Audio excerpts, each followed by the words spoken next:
The General Assembly will consider Agenda Item 35, entitled Question of Palestine.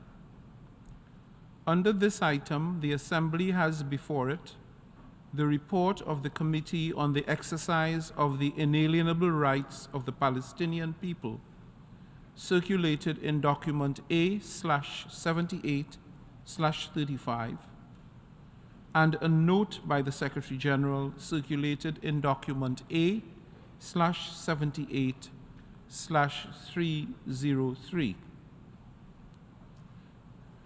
The President will now deliver a statement from the rostrum.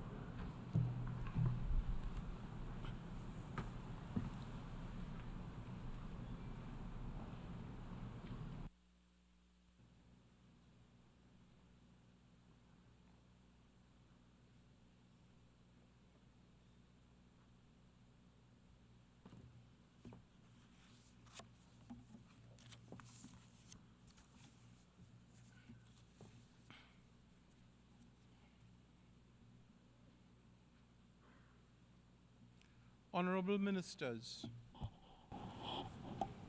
Excellencies, distinguished delegates, the question of Palestine has lingered on the General Assembly's agenda for 76 years. Over the decades, numerous resolutions have been adopted, instruments established, and international law invoked to end the vicious cycle of violence in the Middle East. Yet politics have again grown fraught, and the loss of civilian life agonizingly rife, as unfortunately we all are witnessing in recent weeks. The horrifyingly lethal attacks by Hamas on 7th October has deepened the divisions, while Israel's response in placing Gaza under siege has only hastened the urgency to achieve a peaceful and just solution to the situation in the region for a secure and better future for the peoples of the region, in which Israelis and Palestinians live side by side in peace and security within internationally agreed borders. The longer the fear, distrust, appetite for revenge, hatred, and anxiety fester and deepen further, the more lethal the psychological chasm grows, and the darker the shadow it will cast over generations to come. One could be forgiven for asking, where does this end? Excellencies, it is time to acknowledge that the divisions we perpetuate in this hall are deeply connected to the hopelessness that millions will inevitably feel outside these walls. Should we continue to fail in finding common ground, to engage with each other respectfully and in good faith, and to gain traction towards better outcomes? Sustained security and stability in the Middle East cannot and will not be achieved without a just, lasting, and comprehensive peace. The only viable way to break the endless cycle of conflict, violence, and mutual pain and suffering is through a two-state solution in line with the relevant United Nations General Assembly resolutions. Just as the Assembly agreed in 1947 to collectively address this issue, it must now take seriously and uphold its responsibility to support the two sides to peacefully resolve this conflict. This means working much harder to build the consensus needed for peace. It means forging new avenues for direct dialogue between the parties, fostering respect for General Assembly resolutions, and supporting all efforts that build on previous agreements. We must therefore do our utmost to seek all viable outcomes for the sake of the many innocent civilians who have paid and currently are paying the ultimate price of our continued failure to unify.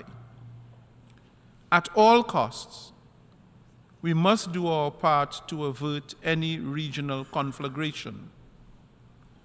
Distinguished delegates, in this context, I welcome the opportunity of the temporary ceasefire that allowed for the release of hostages over the weekend and access to much-needed humanitarian aid to the people of Gaza and all affected areas.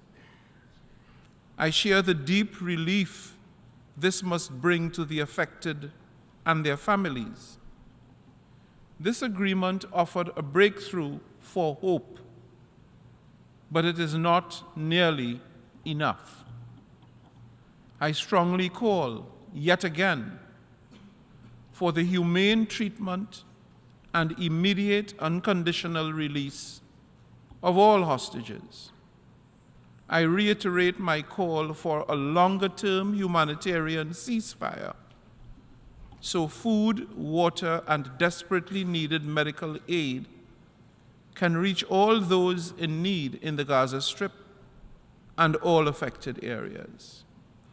Humanitarian aid corridors must remain open and secure, and more assistance simply must be allowed to enter Gaza and all affected areas. I strongly condemn the indiscriminate damage caused to UNRWA schools that are now housing more than 1 million internally displaced persons. It is unthinkable that in the prosecution of this war, contrary to the rules of war, schools are no longer inviolable, nor are they used exclusively for their intended purpose, that is, education. Under international law, the protection of civilians is and must remain paramount. I therefore urge member states to provide sustainable and predictable support to UNRWA as it works to rebuild and valiantly address the biggest humanitarian crisis since its establishment.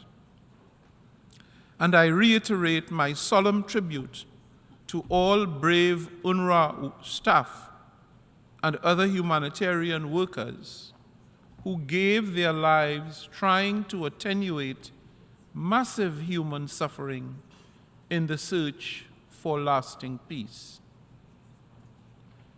Excellencies, amid this carnage and extraordinary loss and sacrifice, we must find our way back to rebuild trust. Trust that the words of the Universal Declaration of Human Rights, that all human beings are born free and equal, that all deserve a life free from fear and want, and not written in vain. Trust that the UN Charter and international law, the pillars of our multilateral system and the foundation for our efforts to chart a more peaceful tomorrow, remain intact. Trust that parents and relatives on both sides of this conflict throughout the Middle East will be able to put their children to bed each night in safety. I repeat, in safety. Ralph Bunche, who received the Nobel Peace Prize in 1950 for his work as a UN mediator had similar aspirations when he expressed his hope for morality in the relations among nations. I reiterate in his words that there be in our time, at long last, a world at peace in which we, the people, may for once begin to make full use of the great good that is in us, unquote. As President of the General Assembly, I remain at your service should any nation or leader desire my assistance in facilitating dialogue towards this end. I thank you.